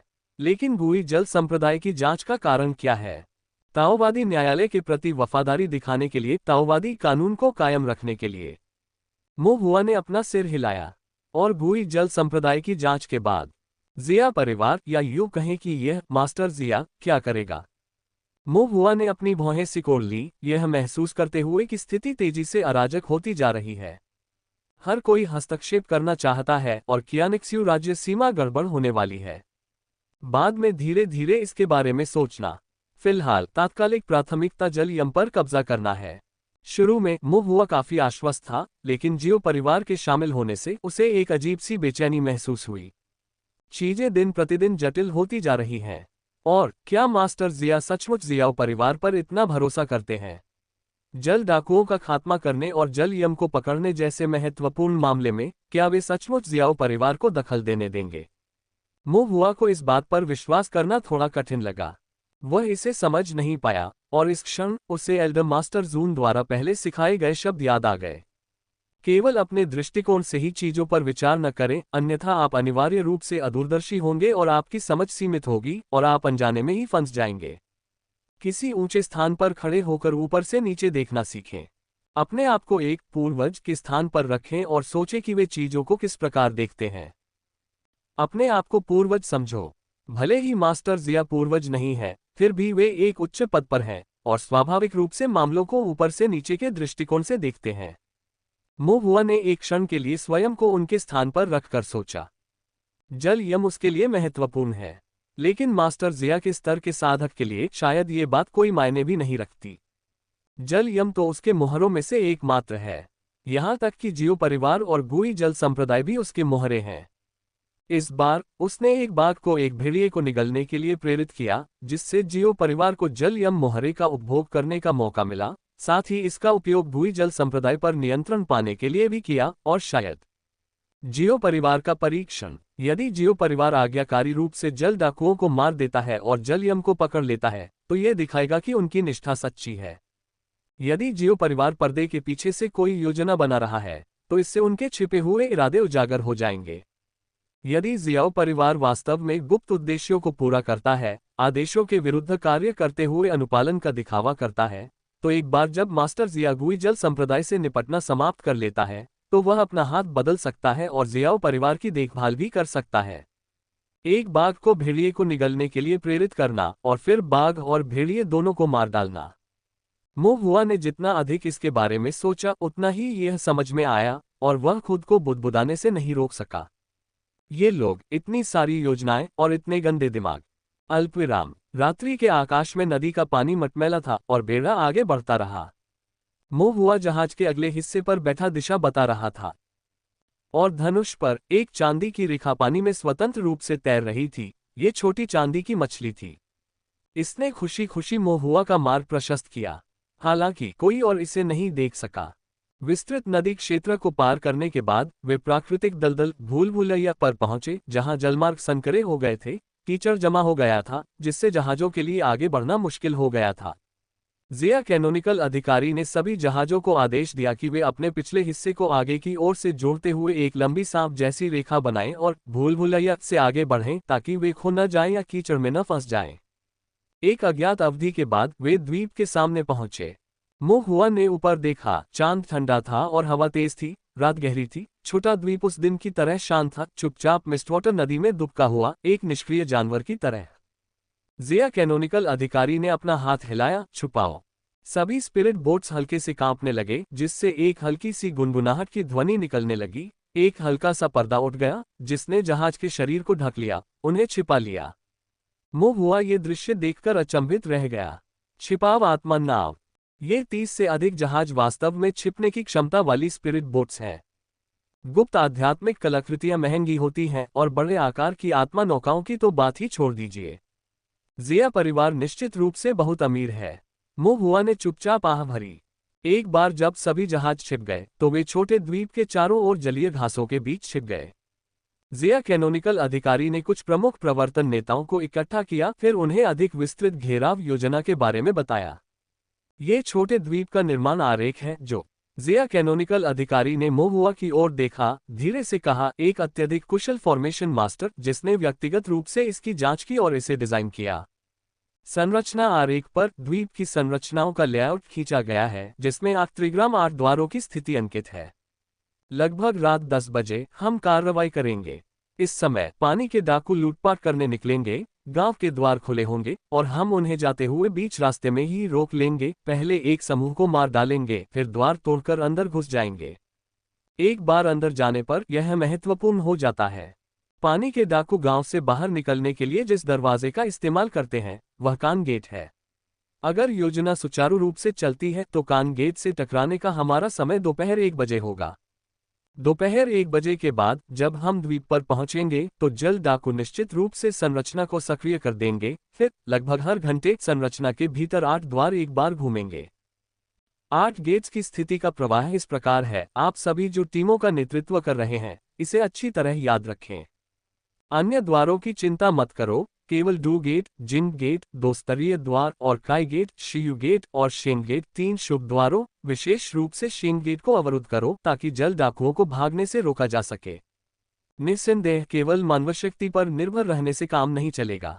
द्वीप की परिधि पर प्रारंभिक कान गेट के अलावा अन्य 7 द्वारों के प्रवेश द्वारों पर हमें इन जल डाकुओं को पकड़ने, घेरने और यहां तक कि उनका सफाया करने के लिए जाल की संरचना स्थापित करने की आवश्यकता है। ये संरचनाएं भी पहले से तैयार कर ली गई हैं। बाद में सुपरवाइजर गू और मैं द्वीप के चारों ओर छिपे हुए सेंटरियों को खत्म करने के लिए जिम्मेदार होंगे। बाकी सभी को लड़ाई शुरू होने से पहले इन संरचनाओं को स्थापित करना होगा। ज़िया कैनोनिकल अधिकारी के निर्देश समाप्त करने के बाद प्रवर्तन नेताओं के भाव गंभीर थे और उन्होंने अपने हाथों को कप के आकार में करके गंभीरता से कहा हाँ, लेकिन साथ ही उन्होंने अपने दिल में आह भी भरी। विशेष रूप से जियो तियानक्वान, उसने अपना मुंह खोला और प्रशंसा की। ज़िया परिवार वास्तव में एक महान परिवार होने का हकदार है। इतने गहन संसाधनों के साथ वे इस द्वीप पर संरचनाओं को समझने के लिए कम समय में ऐसे उत्कृष्ट निर्माण मास्टर को आमंत्रित कर सकते हैं। मुझे आश्चर्य है, जियो तियानक्वान ने उत्सुकता से पूछा, इस सज्जन का नाम और मूल क्या है? क्या मुझे उनसे मिलने का सम्मान मिल सकता है? जियो तियानक्वान के बगल में खड़ी महुआ अपनी पलकें झपकाए बिना नहीं रह सकी। ये सज्जन आपके ठीक बगल में खड़ा है, ज़िया कैनोनिकल अधिकारी ने चुपचाप सोचा। लेकिन वह महुआ की पहचान उजागर नहीं कर सकती थी, इसलिए उसने सिर्फ इतना कहा, यह मामला गोपनीय है और इसका खुलासा नहीं किया जा सकता। जियो तियानक्वान ने यह भी कहा, मैं बहुत अहंकारी था। ठीक है, ज़िया कैनोनिकल अधिकारी ने अपने तरीकों में निर्णायक था और आदेश दिया। समय बहुत महत्वपूर्ण है, आइए अब कार्रवाई करें और जल डाकुओं को भागने का मौका न दें, उन्हें तीव्र और निर्णायक कार्रवाई से घेर लें। प्रवर्तन दल के नेताओं ने अपना सिर झुकाया और गंभीरता से जवाब दिया, जैसा आपका आदेश हो। इसके बाद रात के अंधेरे में छिपी हुई स्पिरिट नौकाएं चुपचाप फैल गईं। मिस्टवाटर नदी पर एक बड़ा जाल बुनते हुए धीरे धीरे उस छोटे से द्वीप को घेर लिया जहां जल डाकू रहते थे। पहला कदम छिपे हुए प्रहरियों को खत्म करना था। इस कार्य के लिए बिना किसी त्रुटि के चुपके से कार्य करने की आवश्यकता थी, इसलिए इसे 2 गोल्डन कोर कल्टीवेटर्स, गू चांगहुआई और ज़िया कैनोनिकल अधिकारी को सौंपा गया। जैसे जैसे रात गहराती गई, छोटे से द्वीप के पास निगरानी कर रहा एक नींद में डूबा जल डाकू जम्हाई लेने लगा। उसे थोड़ी नींद आ रही थी। छोटा द्वीप उजाड़ था और कोई बाहरी व्यक्ति कभी नहीं आता था। समय के साथ ये जल डाकू कुछ हद तक ढीले हो गए और पहले की तुलना में बहुत कम सतर्क हो गए। जैसे ही वह जम्हाई ले रहा था, अचानक एक सफेद हथेली ने उसके मुंह को ढक लिया। जल डाकू की पुतलियां सदमे से चौड़ी हो गईं। वह चिल्लाने को तैयार हो गया जब तलवार की नोक उसके सीने में घुस गई। तलवार की नोक से हुए घाव से वायु आधारित आध्यात्मिक शक्ति प्रवाहित हुई, जो उसके मेरिडियन को चीरती हुई उसके आंतरिक अंगों को रक्तरंजित कर दिया। जल डाकू ने कुछ देर संघर्ष किया और कुछ ही देर बाद उसकी दृष्टि धुंधली हो गई, उसकी सांस रुक गई और इस प्रकार उसकी मृत्यु हो गई। गू चांगहुआई ने एक व्यक्ति को मार डाला और मुड़कर देखा कि ज़िया कैनोनिकल अधिकारी ने पहले ही एक अन्य जल डाकू का गला काटने के लिए एक छोटी तलवार का इस्तेमाल किया था। छोटी तलवार बर्फ की परत से ढकी हुई थी। जलधारी का गला काटते समय बर्फ की इस परत ने डाकू के मुंह और नाक को सील कर दिया, जिससे वह आवाज निकालने में असमर्थ हो गया और यहां तक कि उसका खून भी धीरे धीरे जमने लगा। कुछ ही क्षण में जल डाकू का चेहरा बैंगनी हो गया, उसका पूरा शरीर जम गया और वह तुरंत मर गया। गू चांगहुई ने भौहें उठाईं। ये पहली बार था जब उन्होंने ज़िया कैनोनिकल अधिकारी को कार्रवाई में देखा। बर्फ से बंधा हत्या, एक तलवार से हत्या, ये निश्चित रूप से इस महिला के सदैव ठंडे व्यक्तित्व से मेल खाता था। दूर से देखकर महुआ भी कुछ आश्चर्यचकित हुआ। बर्फ आध्यात्मिक जड़ ये पहली बार था जब उसने किसी साधक को बर्फीली आध्यात्मिक जड़ के साथ देखा था। साधना जगत में सामान्य आध्यात्मिक मूल गुणों को 5 तत्वों और 3 अपवादों में विभाजित किया गया है। 5 तत्व हैं धातु, लकड़ी, जल, अग्नि और पृथ्वी। 3 अपवाद हैं हवा, बर्फ, गड़गड़ाहट। उनमें से पवन आध्यात्मिक जड़ बहुत असामान्य नहीं है, लेकिन कभी कभी देखी जाती है। उदाहरण के लिए गु चांगहुआ एक है। आई स्पिरिचुअल रूट काफी दुर्लभ है। मुहुआ ने इसे अब तक केवल जिया कैनोनिकल ऑफिशियल में ही देखा है। जहां तक प्राकृतिक रूप से प्राप्त थंडर आध्यात्मिक जड़ों की बात है, जो शक्तिशाली थंडर दाव कौशलों में सक्षम हैं, वे और भी दुर्लभ हैं। सेंटरियों को हटाने के बाद मोहुआ लोगों को करीब ले गया और दुश्मन को फंसाने के लिए पानी के सामने द्वीप के किनारों पर जाल लगाना शुरू कर दिया। पानी में उसने मछली पकड़ने के जाल बिछाए। ये मछली जाल विशेष रूप से बनाए गए थे, जिन पर आकृतियां, कांटे और यहां तक कि जहर भी लगा हुआ था। उन्हें बिछाने के बाद समूह ने स्थान बदलना शुरू कर दिया। हमेशा की तरह गु चांगहुआए और जिया कैनोनिकल अधिकारी 2 गोल्डन कोर संतरी पदों की हत्या के लिए जिम्मेदार थे, और एक बार सुरक्षा की पुष्टि हो जाने पर मोहुआ ने लोगों को खींची गई संरचनाओं और कुछ जाल आध्यात्मिक कलाकृतियों को रखने के लिए प्रेरित किया। हालांकि जल द्वीप मोहुआ के पहले के अनुमान से बड़ा था, और सीमित समय को देखते हुए जल्दबाजी में परिष्कृत किए गए कोयला पर्याप्त नहीं थे। इस प्रकार वे पहले से ही उपयोग किए जा चुके 100 से अधिक निर्माण कोयले और आध्यात्मिक कलाकृतियों से 6 द्वारों को ढकने में सफल रहे। फिर भी अभी भी 2 द्वार बाकी थे। एक कान गेट, जिसका उपयोग जल डाकू द्वीप से बाहर निकलने के लिए करते थे, तथा जिसका उपयोग ताओवादी न्यायालय के अधिकारी अंदर घुसने के लिए करते थे, को नजरअंदाज किया जा सकता था। लेकिन कान गेट के ठीक सामने स्थित दूसरे ली गेट को नजरअंदाज नहीं किया जा सकता था। जिया कैनोनिकल अधिकारी ने कहा, मैं इस स्थान की सुरक्षा के लिए लोगों की व्यवस्था करूंगा। मोहुआ ने एक क्षण के लिए सोचा, फिर अपना सिर हिलाया। हम अपनी सेनाओं को तितर बितर नहीं कर सकते, अन्यथा ये पिछली योजना को बाधित कर देगा। तो फिर यह गेट, मेरे पास एक रास्ता है, मोहुआ ने कहा। उसने अपने भंडारण बैग से बदसूरत और तीखी रक्त गोलियों की कुछ बोतलें निकाली, साथ ही कुछ मछली जैसी गंध वाली समुद्री शैवाल भी निकाली। ये सभी चीजें उसने पहले से तैयार कर रखी थीं।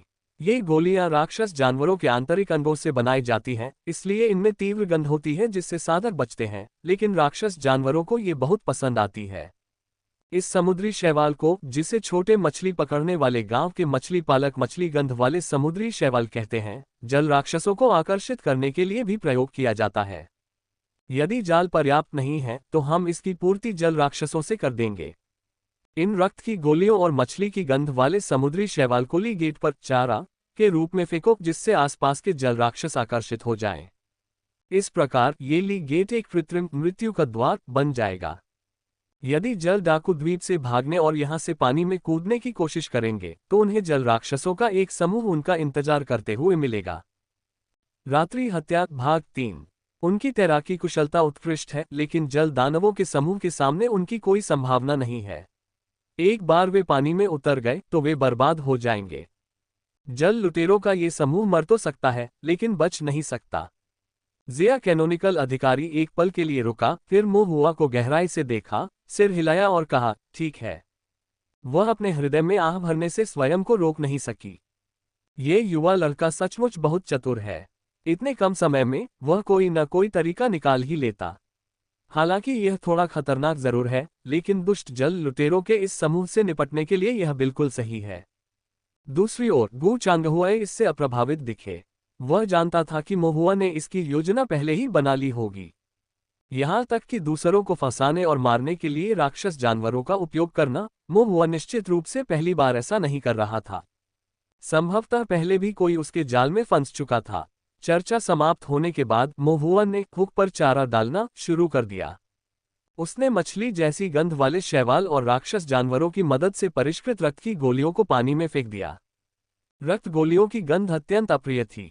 जिया कैनोनिकल अधिकारी अपने मुंह और नाक को ढकने से खुद को नहीं रोक सकी, फिर उत्सुकता से पूछा, क्या ये रक्त गोलियां मूलतः इसी आकार की हैं?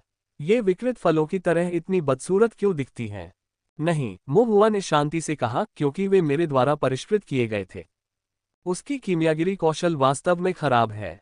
ये गोली कोई वास्तविक औषधीय गोली नहीं है, उसने बस वह सब कुछ इसमें डाल दिया जो उसके अनुसार राक्षस जानवर खाना पसंद करेंगे, शोधन प्रक्रिया में गड़बड़ी हुई, जिसके परिणामस्वरूप ये बदसूरत रूप सामने आया। मुंह हुआ थोड़ा असहाय महसूस कर रहा था। वह सुंदर रूप से आकृतियां बना सकता था, लेकिन जिन गोलियों को उसने परिष्कृत किया था वे बदसूरत थीं, और वह इसके बारे में कुछ नहीं कर सकता था। जिया कैनोनिकल अधिकारी ने सुंदर और सुरुचिपूर्ण मुंह हुआ और उसके हाथ में बदसूरत गोलियों को देखा और चुप रहा। चारा डालने के बाद सब कुछ तैयार था। इसके बाद सभी लोग पानी के प्लाटों में दुबक कर 22 बजे के आने का इंतजार करने लगे। रात धीरे धीरे गहरी होती जा रही थी। आसमान में एक अर्धचंद्राकार चांद एक तेज तलवार की तरह लटक रहा था, जिससे ठंडी चमक निकल रही थी। माहौल दमनकारी था, आत्मवध की भावना से भरा हुआ। यह न जानते हुए कि कितना समय बीत चुका था, गू चांगहुआई, जो अपनी आंखें बंद करके आराम कर रहा था, ने अपनी आंखें खोली। जल द्वीप से एक आवाज आ रही थी। दरवाजा खुलने की चरमराहट की आवाज सुनाई दी। ऐसा लग रहा था जैसे कोई बड़ा द्वार खोला जा रहा हो, और उसके बाद पानी में प्रवेश करने वाली नावों की आवाजें सुनाई दे रही थीं, साथ ही कर्कश और शोरगुल वाली मानवीय आवाजें भी आ रही थीं। शिकार पर गया था। आश्चर्य है कि आज हम क्या पकड़ेंगे। पुरुषों को तुरंत मार देना ठीक है, लेकिन महिलाओं के साथ सावधान रहें, एक ही वार में उनका सिर न काट दें, यह अप्रिय है। धिक्कार है तुम पर, पुरुषों को मार रहे हो लेकिन महिलाओं को नहीं। क्या तुम महिलाओं के प्रति पक्षपाती हो? बकवास, क्या आप भी नहीं है। ... नावों की संख्या बढ़ती गई और आवाजें तेज और अधिक अराजक होती गईं। जब पानी के लुटेरों का एक समूह, लगभग 50 या 60 लोग, अपनी नावों को लेकर द्वीप से बाहर निकल गए, तो वे पानी पर तैर रहे थे और कोई रास्ता नहीं बचा था। एक पवन ब्लेड अचानक किसी का ध्यान नहीं गया। एक जल लुटेरा जिसके सिर पर चोट का निशान था, जो हंस रहा था और बातें कर रहा था, उसका सिर तुरंत काट दिया गया। खून बिखरा हुआ था, उसका शरीर लकड़ी के खंभे की तरह नदी में गिर रहा था। अराजक आवाजें अचानक बंद हो गईं। तुरंत ही चारों ओर सन्नाटा छा गया। तभी एक जल डाकू घबराकर बोला, यह क्या था? उसका सिर क्यों गायब हो गया? जल दानव का सिर काटना। रात अंधेरी और भारी थी और पानी के ऊपर धुंध छाई हुई थी, तथा धुंध से आत्महिंसा का हल्का सा आभास हो रहा था। जल्द ही कुछ जल लुटेरों को एहसास हुआ कि कुछ गड़बड़ है और वे घबराकर चिल्लाने लगे, कोई मार दे। बर्फीली आध्यात्मिक शक्ति से भरी एक छोटी तलवार ने उसका गला चीर दिया, उसकी आवाज बंद कर दी, उसका खून जमा दिया और उसकी जान ले ली। जल लुटेरों के पीछे जिया कैनोनिकल अधिकारी ने छोटी तलवार को म्यान में रखा। उसकी अभिव्यक्ति कठोर थी और उसने गंभीर आवाज में आदेश दिया, मारना। तभी अचानक हत्या की चीखें गूंजने लगीं। पहले खाली और अंधेरी पानी की सतह अचानक असंख्य नावों की आकृतियों से भरी हुई दिखाई देने लगी। प्रत्येक नाव पर लगभग 1 दर्जन दरबारी अधिकारी थे, जिनके पास उत्कृष्ट आध्यात्मिक कलाकृतियां थीं, तथा उनके हाव भाव भयंकर और जानलेवा थे। जिया कैनोनिकल अधिकारी के आदेश पर दरबारी अधिकारियों ने एक साथ अपनी तलवारें निकाली, जल लुटेरों की नावों पर छलांग लगाए और वार करना शुरू कर दिया, जिससे उनकी आध्यात्मिक शक्ति रक्त में मिल गई, जो हर जगह फैल गया। पलक झपकते ही 1 दर्जन से अधिक जल लुटेरे मारे गए। कुछ के सिर काट दिए गए, कुछ के हाथ काट दिए गए और कुछ के हृदयों को छेद दिया गया। रक्त फव्वारे की तरह बह रहा था, जिससे नदी का एक भाग लाल हो गया था। जल लुटेरे भयभीत हो गए। दुश्मन का हमला, धत्तेरी की, ये कमीने कहां से आ गए? जारी की गई आत्मा तलवारें, शापित दरबारी कुत्ते। जल लुटेरे चिल्लाने लगे और गालियां देने लगे। ताओवादी दरबार और खून की गंध ने उनमें हताश अपराधियों के रूप में क्रूरता पैदा कर दी। स्वाभाविक रूप से उनमें जवाबी कार्रवाई करने की लापरवाही की कमी नहीं थी।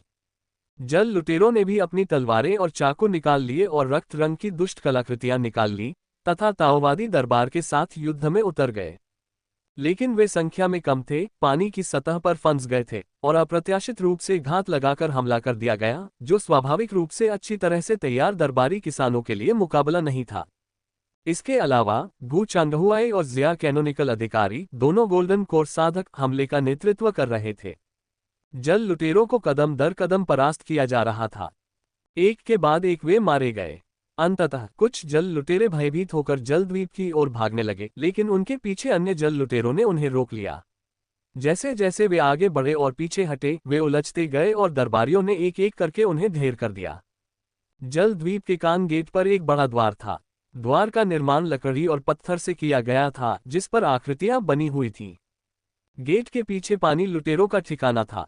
ताओवादी दरबार द्वीप की ओर बढ़ता गया, हर कदम पर कुछ जाने जाती रहीं। उस समय एक जल लुटेरा चिल्लाया, जल्दी करो, गेट बंद करो, ये बदमाश अंदर घुसने वाले हैं। गेट आधा बंद था, तभी बाहर खड़े पानी के लुटेरों ने उसे रोक दिया। गेट के बाहर ताओवादी न्यायालय द्वारा मारे जा रहे जल लुटेरे गुस्से से चिल्लाए, धिक्कार है, गेट बंद मत करो, मैं अभी अंदर नहीं हूं। जैसे ही वे धक्का मुक्की करते हुए गु चांगहुआई गेट पर पहुंचे, उन्होंने एक पंख वाला पंखा निकाला, अपनी आध्यात्मिक शक्ति का उपयोग किया, उसे एक बार हिलाया और कई अत्यंत तीक्ष्ण पवन ब्लेड छोड़े, जिससे कुछ जल लुटेरे तुरंत नष्ट हो गए। तभी गु चांगहुआई तूफान की तरह आगे की ओर उछला और सीधे गढ़ के द्वार में घुस गया। गेट के अंदर पानी के लुटेरों ने गु चांगहुआई को घेर लिया और हमला कर दिया। लेकिन वे तो बस साधारण आधार स्थापना साधक थे। हालांकि वे निर्दयी हत्यारे थे, लेकिन सीधे मुकाबले में वे अकादमिक रूप से प्रशिक्षित और गहन ज्ञान वाले गु चांगहुआई के सामने कुछ भी नहीं थे। जिया कैनोनिकल अधिकारी ने भी प्रवेश करने का अवसर जब्त कर लिया। एक तलवार ठंडी रोशनी से चमक रही थी, बर्फ के टुकड़े चमक रहे थे और प्रत्येक वार घातक था। कुछ ही क्षणों में 8 त्रिग्राम कान द्वार पर बड़ी संख्या में जल लुटेरे मारे गए। गु चांगहुआई ने अपनी आध्यात्मिक शक्ति को सक्रिय किया और मोहुआ के निर्देशों का पालन करते हुए कान गेट के अंदर कई संरचनाओं को बलपूर्वक तोड़ दिया। बिना किसी संरचना के सहारे के ये द्वार मात्र साधारण मिट्टी और पत्थर का बना हुआ था और एक क्षण में ढह गया। इसके साथ ही जल लुटेरों के अड्डे का मुख्य द्वार खुल गया। 400 से अधिक दरबारी अधिकारी, तेज निगाहों वाले, हाथों में तलवारें और चाकू लिए भूखे भेड़ियों के झुंड की तरह मारने के लिए टूट पड़े। उस समय ठीक दोपहर 1 बजे थे। गढ़ के भीतर 8 द्वार घूमने लगे। ताओवादी दरबार ने हमला शुरू कर दिया। पानी के लुटेरों ने संघर्ष करना शुरू कर दिया, फिर 8 द्वारों के अनुसार भाग गए। सब कुछ वैसा ही हुआ जैसा मोहुआ ने योजना बनाई थी। लेकिन मोहुआ अंदर नहीं आया। किसानों के बीच मिश्रित लड़ाई अभी भी कुछ हद तक खतरनाक थी। वह एक छोटी सी नाव में अकेले बैठे अपने लिए मीठी लीची की शराब का एक गिलास भरा, आंखें मूंद ली और आराम से उसे पी गए। गढ़ के अंदर लड़ाई और भी भयंकर हो गई और खून की गंध और भी तीव्र हो गई। बाघ का दांत छीनना। मोहुआ द्वीप की स्थिति को लेकर चिंतित नहीं है। सबसे पहले इस ऑपरेशन में वह शक्ति उधार ले रहा था। इन जल डाकुओं को खत्म करने के लिए ताओवादी न्यायालय की ताकत पर भरोसा कर रहा था। जिया परिवार अभी तक उनकी चिंता का विषय नहीं है। दूसरा कारण गठन है। द्वीप पर संरचना में 8 द्वारों और 8 त्रिग्रामों के संरचना सिद्धांतों का उपयोग किया गया है तथा इसका डिजाइन उत्कृष्ट है। हालांकि फॉर्मेशन मास्टर के कौशल अपर्याप्त थे और एकांत निर्जन द्वीप पर सीमित परिस्थितियां थीं, जिसके परिणामस्वरूप अपेक्षाकृत अपरिष्कृत फॉर्मेशन बना। लेआउट में 8 गेटों को एक ढांचे के रूप में उपयोग किया गया था, लेकिन आंतरिक 8 त्रिग्राम सरणी को काट दिया गया था। यद्यपि 8 द्वार हैं, किंतु 8 त्रिग्राम नहीं है। संपूर्ण 8 त्रिग्राम संरचना को एकत्रित करना बहुत कठिन है। ली फायर, कान वाटर और जेन माउंटेन बेहतर है। इनमें सामान्य 5 तत्व संरचना के साथ समानताएं हैं, जिससे इन्हें सीखना आसान हो जाता है। हालांकि अन्य त्रिग्राम जैसे जेन हेक्साग्राम जो गड़गड़ाहट का प्रतीक है, जुन हेक्साग्राम जो हवा का प्रतीक है, कुन हेक्साग्राम जो पृथ्वी का प्रतीक है और कियान हेक्साग्राम जो स्वर्ग का प्रतीक है।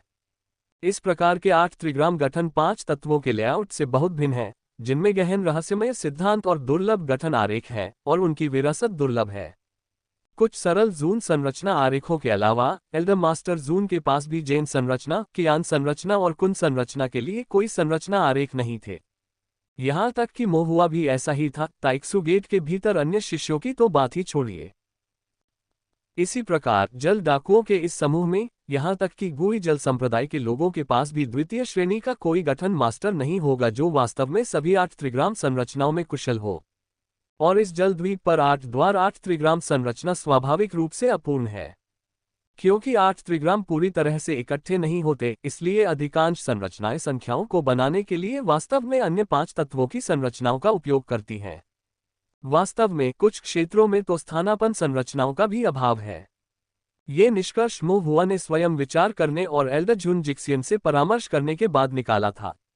एल्डर झुन जिक्सियन के अनुसार वास्तविक 8 द्वार 8 त्रिग्राम संरचना सीखना आसान है, लेकिन इसमें महारत हासिल करना कठिन है। इसका लेआउट सरल है, लेकिन इसमें विविधताएं अनंत हैं। यह एक ऐसी संरचना है जिसे केवल एक मास्टर ही वास्तव में संचालित कर सकता है। मोहुआ एक फॉर्मेशन मास्टर बनना चाहता है, इसलिए उन्हें इस संरचना का गहन अध्ययन, अनुसंधान और सुधार करने की आवश्यकता है। इस छोटे से द्वीप पर संरचना अपेक्षाकृत अपरिष्कृत एवं अपूर्ण है, लेकिन इस आधार पर क्रमिक सुधार के साथ त्रिग्रामों को परिपूर्ण करके तथा साथ ही 8 द्वारों में अनेक विविधताएं जोड़कर, विशेष रूप से जीवन द्वार और मृत्यु द्वार के संचलन को जोड़कर वह धीरे धीरे संरचना की शक्ति का पता लगा सकता है। छोटे से द्वीप पर स्थित यह संरचना थोड़ी बेकार है, केवल उसके हाथों में ही इसका पूरा उपयोग हो सकता है। मो हुआ ने थोड़ा सिर हिलाया। जैसे जैसे रात गहराती गई, समय बीतता गया। घनी रात में रक्त की हुई सर्वत्र व्याप्त थी। द्वीप का निर्माण मो हुआ के अनुमान के अनुसार संचालित हुआ तथा 8 द्वार लगातार उसकी भविष्यवाणियों के अनुसार बदलते रहे। ताओवादी न्यायालय के प्रवर्तन नेता ने जल डाकुओं को घेरने और मारने की योजना को अंजाम दिया। जल्द ही जल डाकुओं की हार स्पष्ट हो गई। कुछ जल डाकू जीवन द्वार के रास्ते द्वीप से भाग गए, लेकिन जैसे ही वे गेट के बाहर निकले, मूल रूप से खाली मैदान अचानक कीचड़ भरे पानी में बदल गया, दलदल में तब्दील हो गया और पानी के डाकू उसमें फंस गए। इसके साथ ही दलदल एक भंवर में बदल गया, मानो अदृश्य हाथ पानी के डाकुओं को कीचड़ में और गहरे खींच रहे हों। धिक्कार है, जाल किसने बिछाया? इससे पहले कि जल डाकू बोलना समाप्त कर पाते, उनके मुंह दलदल से बंद हो गए। वे शक्ति उधार लेने में असमर्थ हो गए और उन्होंने अथक प्रयास किया, लेकिन सब व्यर्थ गया। ताओवादी दरबार के साधकों ने एक एक करके अपनी जान दे दी। 8 त्रिग्राम डूई प्रणाली गठन। कीचड़ दलदल जाल। मो हुआ ने सोचा कि यह वह संरचना है जो द्वीप पर उपयोग के लिए सबसे उपयुक्त होगी। द्वीप पर मिट्टी है और मिट्टी के पास पानी भी है। जब पानी और मिट्टी एक दूसरे में मिल जाते हैं तो वे दलदल में बदल जाते हैं। अधिकांश जल डाकू मड स्वैम्प संरचना में फंस गए, उनका संघर्ष व्यर्थ हो गया। बाद में ताओवादी न्यायालय के प्रवर्तन नेता ने एक एक करके उनका सिर काट दिया। जो लोग कीचड़ के दलदल से बचकर नदी में कूद गए, उन्हें मछली पकड़ने के जाल ने पकड़ लिया। मछली पकड़ने के जालों को संरचनाओं से मजबूत किया जाता है, जिससे वे अत्यधिक मजबूत हो जाते हैं और उनसे मुक्त होना कठिन हो जाता है तथा उनमें जहर से भीगे हुए कांटे होते हैं। एक बार जाल में फंस जाने पर उन्हें केवल मछली की तरह ही मारा जा सकता है। यदि वे इतने दुर्भाग्यशाली रहे कि मो हुआ द्वारा स्थापित मृत्यु के द्वार जाल में प्रवेश कर गए, तो उन्हें कई जल राक्षसों द्वारा काटकर मार दिया जाएगा। मो हुआ की सावधानीपूर्वक तैयारी के कारण जल डाकुओं के पास भागने का लगभग कोई मौका नहीं था। हत्या जारी रही। द्वीप पर जल डाकुओं की संख्या लगातार बढ़ती गई। मो हुआ ने समय का अनुमान लगाया, ये सोचकर कि जल डाकू लगभग समाप्त हो गए हैं, मिश्रित लड़ाई का पैमाना कम हो गया है और द्वीप पर खतरा कम हो गया है, तभी वह चुपचाप द्वीप पर पहुंच गया। द्वीप की मिट्टी खून से सनी हुई थी, जिस पर पैर रखने से वह चिपचिपी और मोटी महसूस हो रही थी। जमीन जल डाकुओं की लाशों से ढकी हुई थी। मो हुआ ने -5 एलिमेंट स्टील्थ स्किल का प्रयोग किया और अपनी दिव्य इंद्री को मुक्त किया तथा कान गेट को पार करते हुए डाकू शिविर की गहराई में चला गया। जब भी वह किसी जल डाकू को जमीन पर मृत होने का नाटक करते हुए पाता, तो वह सहजता से फायरबॉल तकनीक का प्रयोग करता तथा उन्हें नरक में भेज देता, जैसे कोई छोटा यम जीवन काट रहा हो। डाकू शिविर के अंदर पूरी तरह से अव्यवस्था थी। हत्या जारी रही। अग्नि जैसा प्रकाश, रक्त जैसा प्रकाश, कीचड़, बेतरतीब बिखरे शरीर, घने पैरों के निशान, सब एक दूसरे में गुथे हुए। मो हुआ ने गु चांगहुआई, जिया कैनोनिकल अधिकारी और अदालत के अधिकारियों के एक बड़े समूह की स्थिति का थोड़ा अनुमान लगाया और मोटे तौर पर गणना की। आखिरकार इस संरचना को तोड़ने के लिए उनके मार्ग की योजना स्वयं मो हुआ ने ही बनाई थी, लेकिन उन्हें स्वयं उस मार्ग पर चलने की आवश्यकता नहीं थी। इस समय डाकू शिविर के भीतर की संरचनाओं को उससे बेहतर कोई नहीं समझता था, यहां तक कि जल डाकू नेता शुई यान भी नहीं। उनकी दिव्य भावना के अंतर्गत संरचना के परिवर्तन स्पष्ट रूप से देखे जा सकते थे। मो हुआ की नजर गहरी थी, उसने संरचना के प्रवाह को महसूस किया, फिर एक दिशा की पहचान की, संरचना के केंद्र की ओर बढ़ रहा था। रास्ते में कुछ विविध जाल बिछाने और मारने वाली संरचनाएं भी थीं, लेकिन मो हुआ की नज़र में ये छोटे छोटे जाल बिछाने और मारने वाले ढांचे बेहद साधारण थे, जो उसे फंसाने में असमर्थ थे, उसे मारना तो दूर की बात थी। मो हुआ ने बड़ी आसानी से इन संरचनाओं को दरकिनार कर दिया। कुछ देर तक चुपके से आगे बढ़ता रहा, बिखरे हुए जल डाकुओं से बचता रहा, कुछ गंभीर रूप से घायल डाकुओं को आसानी से मार गिराया और डाकुओं के शिविर के केंद्र में पहुंच गया।